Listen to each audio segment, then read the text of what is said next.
I used to dread one-on-ones. Not because I didn't care about my team, I cared deeply, but as an introvert, the idea of sitting down and intentionally asking somebody hard questions felt awkward and forced. I told myself that I didn't really need them. I was on the floor, I was visible, and I knew my people. I didn't know my people. I was getting the highlight reel, the polished version, the everything's fine version. And by the time I found out what was actually going on, it was usually too late. This episode is the conversation I wish someone had pulled me aside and had with me 20 years ago. By the end of this conversation, you're going to walk away with 3 things today. 1, what one-on-ones are actually costing you when you avoid them, and I'm going to put a real dollar amount on it. 2, how to introduce them to your team so the conversation lands with trust instead of fear. And 3, 5 questions that will tell you more about the health of your restaurant in 20 minutes than a month of floor observations ever could. Let's go. Welcome to the Restaurant Leadership Podcast, where we coach independent, multi-unit restaurant operators to build systems that drive profitability and reclaim time so they can scale with confidence and spend their time and energy where they want to, not where they have to. I'm your host, Kristen Marvin, restaurant coach and author of Multi-Unit Mastery. If you are an independent restaurant owner managing multiple locations, you know the chaos that comes with growth. Inconsistent execution across your restaurants, managers who won't take ownership, constantly answering questions your team should already know the answers to. You're stuck in your current role when you want to be playing a bigger strategic role as you scale. You don't have the right leaders in place, or you keep losing them. And you're not sure how to find great people and actually keep them around. We work with passionate independent restaurant owners who found success with their first few locations and are ready to scale strategically. Our clients aren't looking to just survive expansion. They want to thrive through it. They're committed to developing strong leaders and creating exceptional guest experiences. Through the independent restaurant framework that we teach in Multi-Unit Mastery, we coach independent restaurant groups to move from chaos to confidence by focusing on 3 pillars: people, process, and profit. You can grab a gifted copy of the book at irfbook.com. On this show, we bring you real coaching conversations, leadership strategies, and the frameworks that you need to lead like a CEO instead of operating like a worn-out manager. And here's the thing, coaching has changed our clients' businesses and can change yours too. If you've never experienced what it's like to have someone in your corner who actually gets the restaurant world, we'd love to connect. We offer one-on-one and group coaching. Head to kristenmarvin.com/contact for a complimentary coaching session, and let's talk about what's possible for your restaurant group. Stop asking your managers, "How's everything going?" You already know what they'll say. Fine, good, all under control. My favorite line to use was, "Nothing to complain about." They're not lying to hurt you. They're lying to survive. Today, we're talking about one-on-ones, the most underutilized leadership tool in restaurants, and why most owners are leaving trust, talent, and serious money on the table by avoiding them. I have not always been a fan of one-on-ones. I struggled with them a little bit. I am an introvert, and so when I joined a restaurant group and I was taking over an existing restaurant, I was asked to do one-on-ones, and I didn't understand the why behind them. I didn't see the value in them, and I just didn't know what questions to ask.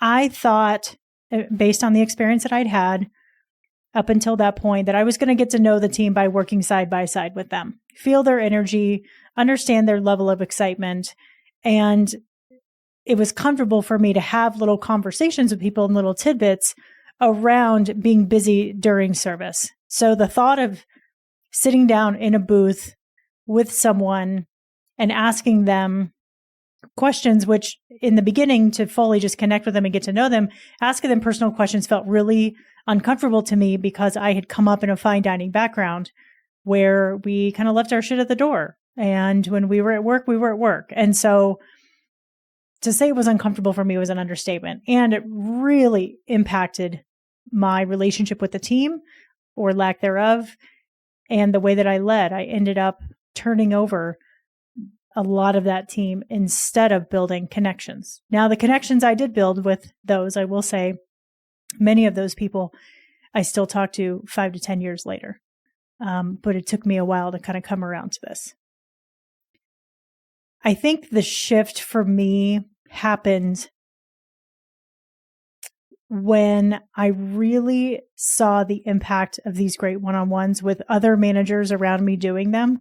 When I actually got the courage to get uncomfortable in my leadership and sit down and start coaching managers and having one-on-ones, that gave me the comfortability that I needed at the time as a leader to then be able to sit down with any staff member across any of the 6 or 7 locations that I was managing and be able to connect with them on a deeper level. What I realized once I made that mental shift and kind of get out of my own way was that when I sat down with people and I honestly asked them some questions, and I'm going to talk to you a little bit about what questions to ask at the end of the episode, I was so surprised how open and honest and transparent they were with me. They didn't care or know necessarily, a lot of them, if I had an agenda. And sometimes I didn't. Sometimes I just wanted to check in. Sometimes I was looking for something very specific, whether that be positive information about the business or diving into something negative. The regret that I have now, because we work with so many restaurant clients on how to conduct really effective one-on-ones. The regret that I had is that I didn't do this sooner in my career, and I wasn't asked to do it the first 10 or so years I was in the business. But I wish that I would have taken this leadership opportunity on and gotten really comfortable with the discomfort. I think I missed out on understanding what the problems were in the business, being able to solve more problems, make a larger impact, develop stronger relationships with the team, and get more buy-in when I was trying to roll out new changes in the business. So let's talk about the $75,000 problem. The reason why I mention this is because I've had 2 pretty key conversations in the last couple of weeks where this has really been top of mind, which is why I wanted to talk about this on the show. I talked to an owner the other day who said they are thinking about raising prices for the business. They have 2 restaurant locations, and they're struggling with rising costs, rising labor, as everybody in the restaurant industry is. And I really wanted to kind of seek to understand why they were wanting to raise prices, because it's a risk, right? Every guest right now is so price conscious. You see it in fast food. I know Wendy's is doing a huge revamp right now, closing a bunch of locations and focusing on the ones that are profitable because their traffic is down. You see it in fine dining where check averages are dropping. And I talk to a lot of clients about liquor sales that are dropping because people just aren't drinking as much, or they're choosing to drink at home instead of drink in restaurants because the margins are so great. So anyway, this group that I was talking to when I was seeking to understand why do you need to raise prices, I asked them a bunch of questions because I'm just obnoxious like that. And it's the coach in me. I can't help it. But I asked them specifically how much turnover they've seen in their locations. And they said in one location alone, they lost 15 line cooks last year. Here's the thing. 80% of restaurants fail because they don't have the systems, not because they have bad food or service. If you're ready to stop being the bottleneck in your own business and start building something that can actually scale profitably, I want you to put Multi-Unit Mastery, my new book, directly in your hands for free. Go to irfbook.com right now and grab your copy. When you do, you're going to get access to some additional tools that are not available anywhere else. This is about building a legacy, not just another location. Stop putting it off and go get your book. Again, that's irfbook.com. We know that it costs about $5,000 per hourly employee when you talk about posting an ad, hosting job interviews, all the training, all the development, all the time that you put into that person puts into you, it's about $5,000 per employee. So that owner lost about $75,000 last year just in line cook turnover. And I asked him if he did one-on-ones with those employees because I was asking why a lot of people left, and he said it was money. And that's always a huge red flag to me because people don't work in this industry or for any in any industry or any job because of money. Typically, they stay because of who they're working for. And if you have a strong bond with your team and you are investing in them and you are engaged with them, they are much likely to turn down a higher paying job somewhere. When I asked him if he did one-on-ones, he said no. And when I asked why not, he said that the people that come to work for them are not looking for a long-term job in the industry. They're just looking for a job.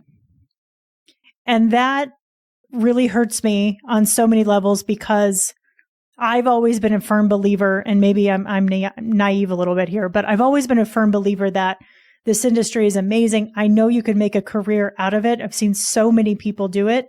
I know how rewarding it can be. I know how challenging it can be. They're one and the same. But I worry about operators and owners having a mindset when they're bringing somebody on the team that this is just a job, because that immediately stops their investment in that employee. And I think that that does a huge disservice to the employee. So I would challenge you to think about the way that you're looking at your team, the way that you're thinking about your team. And even if somebody says, I want to be an actor, but I'm just going to do this right now because I like the flexibility and I like the money, that's fine.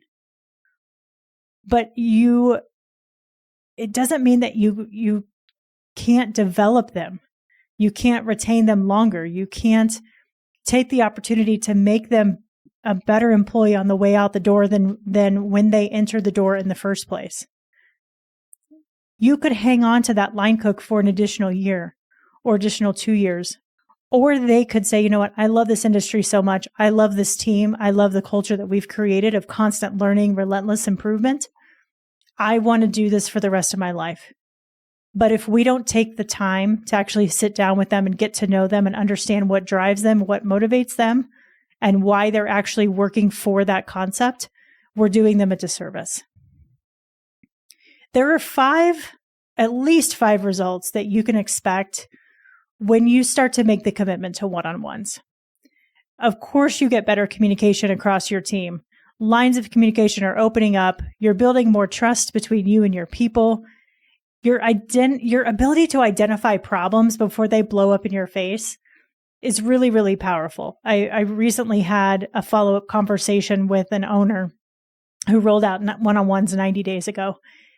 And he said, Kristen, I cannot believe that I haven't been doing this for the length of my career. He said, the amount of information that's coming into me about how much people love their job, what aspects they really love, what they want to learn more about, and what's frustrating them is so important, because sometimes they just need to vent, or they just need to tell me, hey, I don't understand this. Our expectations aren't aligned. Will you just explain to me why we're doing what we're doing?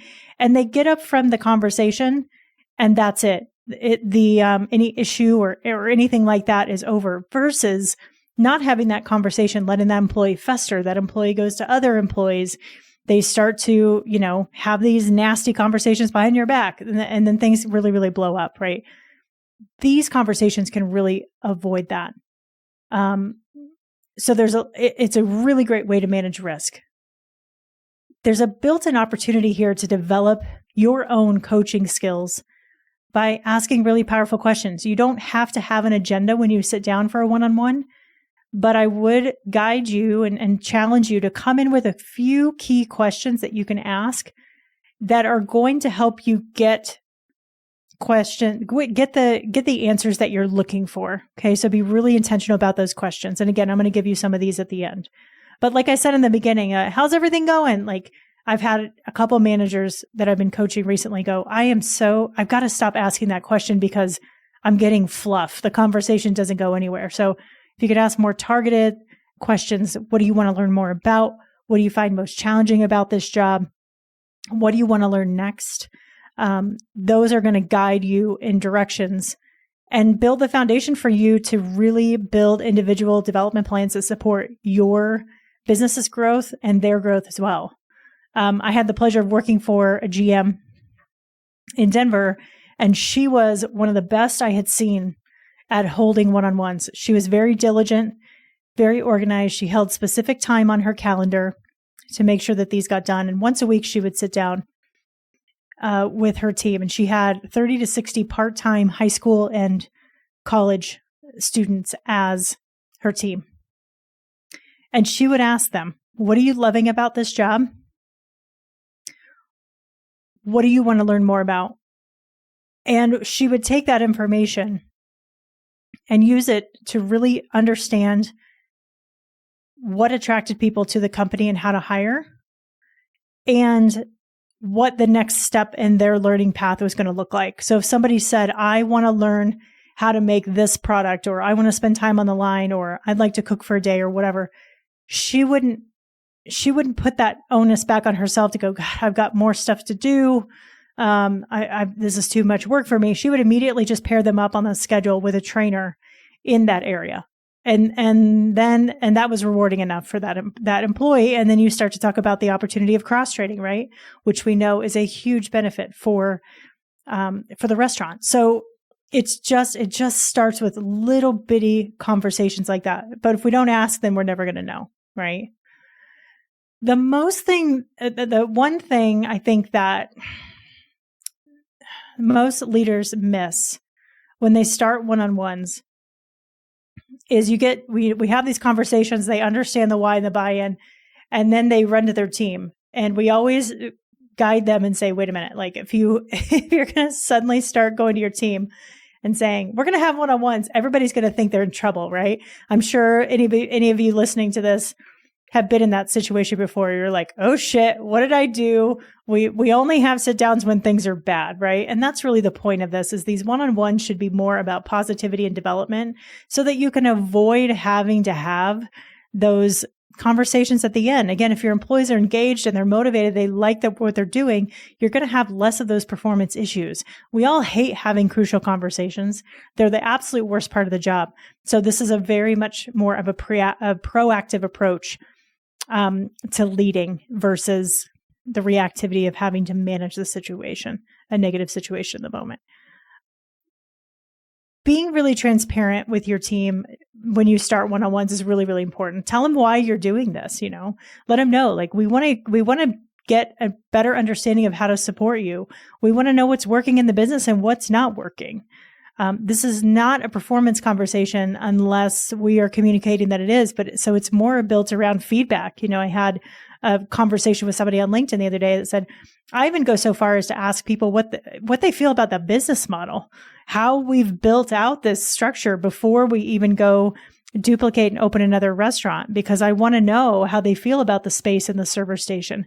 I want to know how they feel about the space in the beverage station. The silverware rolling station, all these things. Does the restaurant flow the way that we want it to flow? And what operational improvements can we make before we open in the next one?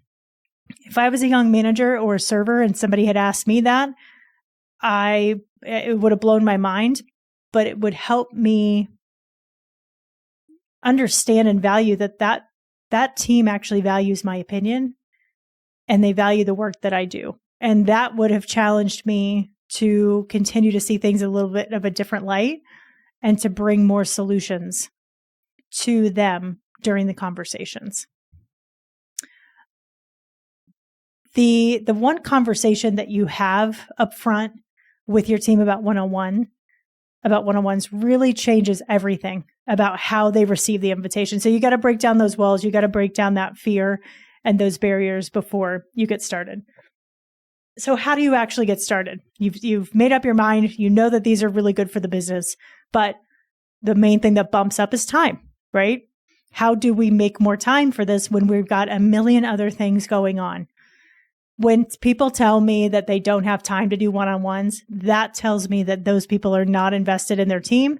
They're not invested in learning. They don't want to hear what's going on. Again, I have been in a position where I have purposely avoided staff meetings because I knew that there were frustrations and I didn't want to hear it because I couldn't handle the feedback at the time. We were in the process of doing a remodel in the restaurant, and there was just too much stress going on. And it was the opposite approach I should have taken. I should have listened to those employees, let them voice what their concerns were, and then worked a plan with the team in order to move forward together instead of thinking that it was all on my shoulders.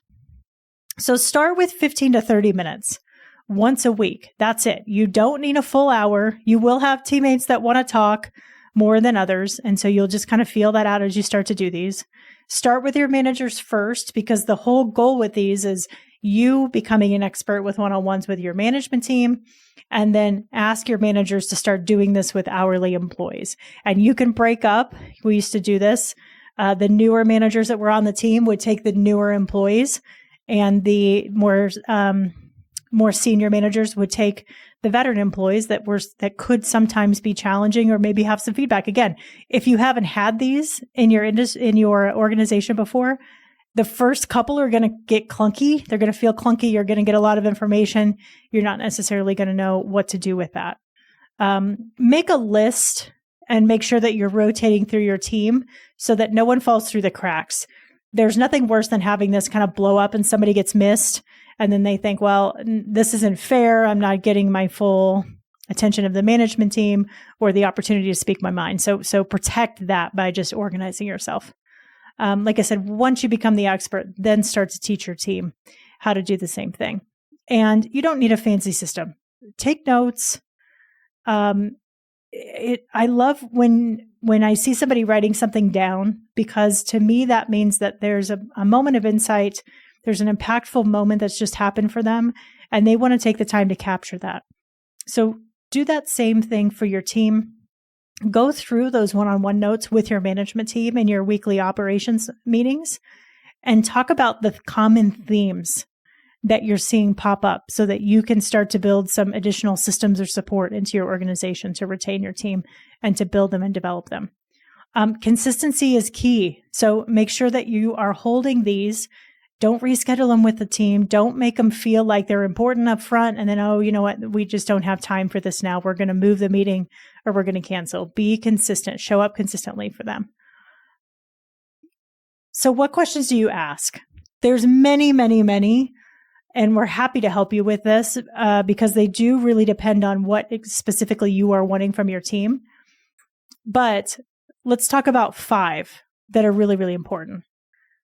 And again, you're going to kind of feel out if you want to keep it positive, if you need to go a little negative sometimes, and who you can go negative with that's going to be constructive. And we can talk more about that negative feedback and what to do with that as you start to roll these out. Because there's one important expectation you can set with your team that can shift everything here. So it doesn't feel like a bitch session. So the first question is, what's one thing that frustrated you this week that I should know about? This is important because it really surfaces any operational issues and gauges the emotional temperature. Again, people sometimes just need to, especially women, we just need to voice what's going on. That helps us process our emotions and process the thoughts and allows us to move on. And sometimes that's it. The second question was, what decision did you have to make that you weren't sure about? This one is really cool because it reveals where your team needs more clarity or confidence. This may be a retraining opportunity for your team. This unveils some development opportunities. This one helps them build their confidence. And chances are there are other people on the team that have the same answer here. And so you may just need to take some time and reset expectations. The third one is there anything that you stop bringing up because nothing changes? This one can really be a gut punch, so you got to be ready for it. And I would start this question with people that you really trust the most on the team. If you struggle with feedback, you got to be really mindful of that. That's one thing that I've also struggled with in my career. because I took everything way too personally and let emotion get in the way of that feedback. And so just be mindful of kind of what level you're at. This question should be a gut punch, though. It is by far the most important one on the list. If you have heard from an employee that there is something that they're asking for, a promotion, a performance review, and you say, yeah, we'll get to it, and you haven't had that conversation, it doesn't mean that they're going to forget about it. It's still top of mind for them. So the longer that you avoid those things, the more damaging they can become. So again, just be honest here. The fourth question is, what's one thing I could do differently to support you better? This, again, opens those doors to feedback, builds psychological safety, models vulnerability, which is such an important leadership skill. Typically, when I've asked this question of teams, they have a hard time answering it. And so I typically ask them to think about it when I don't put them on the spot, and then come back with some ideas. And then typically they do. So sometimes, again, until you get really comfortable with doing these one-on-ones, it may take some time for them to think strategically about what they really need in the business.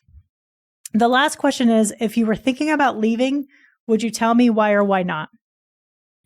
This is the question that most leaders are terrified to ask, and the one that really tells you everything.